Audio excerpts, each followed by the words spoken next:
ایک وقت کی بات ہے، ایک عظیم بادشاہ اپنی ریاست میں انصاف کے لیے مشہور تھا۔ لوگ دوڑ دوڑ سے اس کی عدالت میں انصاف لینے آتے۔ ایک دن ایک غریب آدمی عدالت میں آیا۔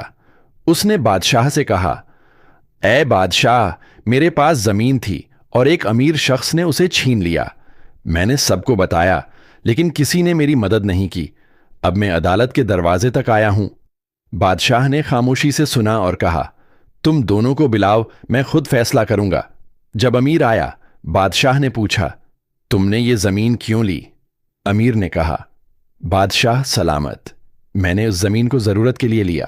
میں معاف کر دوں گا اگر وہ غریب مجھے معاف کر دے۔ بادشاہ نے غریب سے کہا، کیا تم معاف کرو گے؟ غریب نے کہا، بادشاہ سلامت، میں جانتا ہوں کہ امیر کو زیادہ علم اور طاقت ہے، لیکن میں انصاف چاہتا ہوں، معاف نہیں کر سکتا۔ بادشاہ نے غور کیا، پھر ایک چالاک فیصلہ دیا، تم دونوں کو زمین کا نصف حصہ دو، لیکن جو شخص زمین پر سب سے بہتر کام کرے گا وہ پورا مالک ہوگا۔ امیر نے زمین پر فصلیں اگائیں، غریب نے بھی محنت کی۔ فصل کا موسم آیا اور غریب کی زمین سب سے زیادہ پھل اور اناج دی۔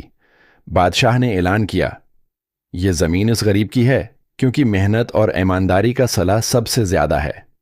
لوگ حیران ہوئے کہ بادشاہ نے طاقت یا دولت کے بجائے ایمانداری اور محنت کو انعام دیا۔ سبق: انصاف ہمیشہ طاقت یا دولت سے نہیں دیا جاتا، بلکہ ایمانداری اور محنت کی قدر کی جاتی ہے۔ جو صبر اور محنت کرتا ہے، آخر میں کامیابی اس کا مقدر بنتی ہے۔